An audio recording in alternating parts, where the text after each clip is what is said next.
Hello YouTube! For me it is Saturday morning, July 16th. In America I think it is Friday afternoon, July 15th. And today I am here to talk to you about a couple of the things I did this week. Thing one is that I went to the Ghibli Museum. For those of you who don't already know, Studio Ghibli is basically Japan's version of Disney, but I feel to call it that is simplifying it too much, and to understand you really just have to watch it. You may have actually already seen some. I had actually already seen some before I found out they were Studio Ghibli. For example, Kiki's Delivery Service, Spirited Away, Howl's Moving Castle, Totoro, Castle in the Sky? Is that another one? Oh, Cat Returns, Whisper of the Heart. Those are all wonderful. You should check those out. I don't really have any footage of the inside of the museum because we weren't allowed to take pictures or a video inside the museum, but it was still really awesome, and I'll put up some pictures of stuff we did, like here, and another picture, and lots of fun stuff.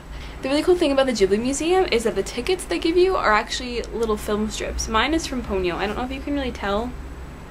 It's from Ponyo, which is another Studio Ghibli movie that I didn't mention before. And then you can also go and watch a little Studio Ghibli short, which they only show in the museum, and then they stamp the back to say it's to show that you've already seen your movie. So this is the picture book version of the Ghibli short that I saw, Takara Sagashi. It was really cute and adorable. There actually wasn't much talking, so and the talking there was really easy, so I was able to understand the whole thing, so it was really fun. So if you ever do go, which I definitely say, if you ever are in Tokyo, you should go to the Ghibli Museum. Definitely still go see the movie, because you will probably still understand it even if you know no Japanese, because it's mostly, and I've heard this from other people who've seen different ones, because most of them are like a lot of just like actions and sound effects and music, and there's not a ton of talking. Thing two I want to talk to you about is movie theaters in Japan.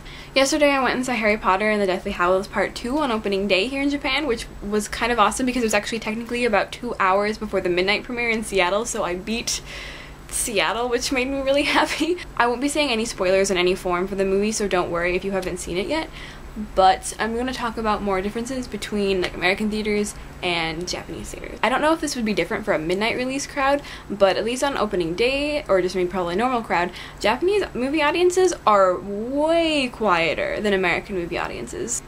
Like, for one thing, you knew where the Americans were, because the American ones were the ones who were laughing really loud. I bet they thought we were really rude. I tried really hard to not laugh very loud, but there was this one American in the back who kept laughing really loud, and you could tell he was American because he was laughing really loud. But there were also points where I was really tempted to cheer for various parts. Like, there were parts I was really excited to see, and there were parts where I was just like, yes! And I wanted to cheer, but then I'm like, no.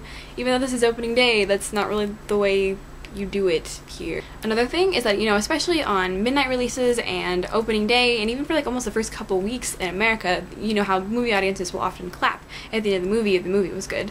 However, that did not happen here. I don't think people didn't think it was good. I think it's just like not customary to do that here. Also, they don't turn the lights back on until after all the credits are done, and no one really leaves until after all the credits are done, whereas in America it's usually just like the 5 people who are maybe hoping there's something at the end of the credits, when usually there's not anymore. Another really cool thing about movie theaters is they have souvenirs. They have souvenirs you can pay for, and because I'm a big Harry Potter nerd, I did, and I bought this, which was the only Harry Potter souvenir they had, but it's a really pretty like picture book. But the fun thing is it's in Japanese, so it's like I have this souvenir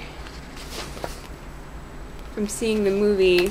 They also have these things called, I think they're called chirashi, but I'm not sure, so don't quote me on it, but they're basically mini movie posters they have just sitting out for you to just take, and I took a lot of them. Like this one, and this one, and this one, and this, and this, and this one.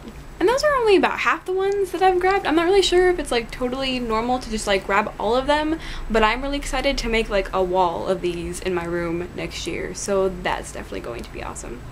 I'm gonna end the video here because I'm sure it's already really long as it is, because I tried to cram 2 things into one video, but hopefully I will be making another video soon, because I have a 3-day weekend this weekend, because Monday is Ocean Day. I don't really know what that means, but it means we don't have school on Monday, so that's really exciting. So hopefully that means maybe I'll make a video on Monday, because I will have time to, we'll see. But I hope you all have a good week, and I will be seeing you next time, where I will be relating more adventures in Japan.